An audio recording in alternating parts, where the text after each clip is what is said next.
Assalaamu calaykum akhyaarta ina daawanaysa kusoo dhawaada barnaamij kooban oo kaga hadlayo ammaanka internetka iyo dhibaatada lagala kulmo marka la adeegsanayo akoonnada kala duwan ee internetka.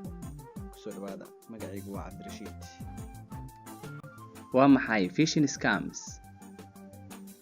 Phishing scams ani waxaan ugu yeeri lahaa sida tuug intuu daaqada ul ka taagta takabaanka dharka suran ka xada dadka.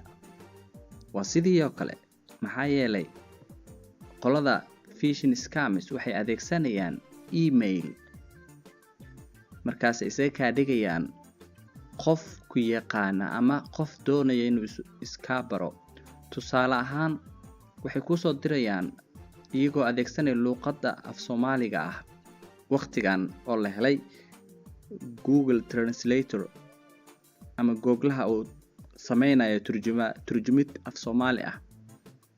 Laakiin nasiib wanaag, Google-hu ma sameynayo af Soomaali nadiif ah oo sax ah. Wuxuu isku darayaa af Soomaali iyo wax yar oo English ah ama qaabka jumladaha af Soomaaliga uu dhisan yahay oo qaldanaa kara. Marka tusaale ahaan, bal arka halkan. Waxa halkan lagu soo diray akoonkeyga emailka email oo fake ah ama been ah, kaasoo la isticmaalo Google Translator.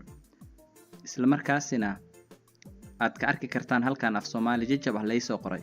Marka hore waxaan jeclaan doonaa in ay raali galaya gaarka ku ah tan iyo markii garan mayno kasta.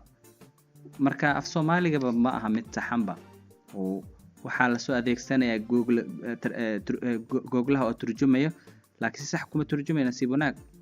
Laakiin waxaa ku jirta sir kale oo ah meesha ciwaan kuu soo diray. Bal fiiri, ciwaan oo dheer oo aan la kasaynin waa. Ciwaanku ma aha sida Hotmail ama Gmail ama Yahoo, waa ciwaan dheer oo ka kooban xarfo la isu geeyay. Taasina waxay noqon kartaa sir ka mid ah waxyaabaha lagu aqoonsado in ciwaanka ay wataan ama ay isticmaalayaan qolada tuugada ah ee la yiraahdo phishing scams. Marka walaalayaal, hackerska ama qolooyinka waxada, tusaale ahaan wejigan oo kale ma aqoonsan kartaa? Intii ku keeni kartaa qofkan? Ma aqoonsan kartid.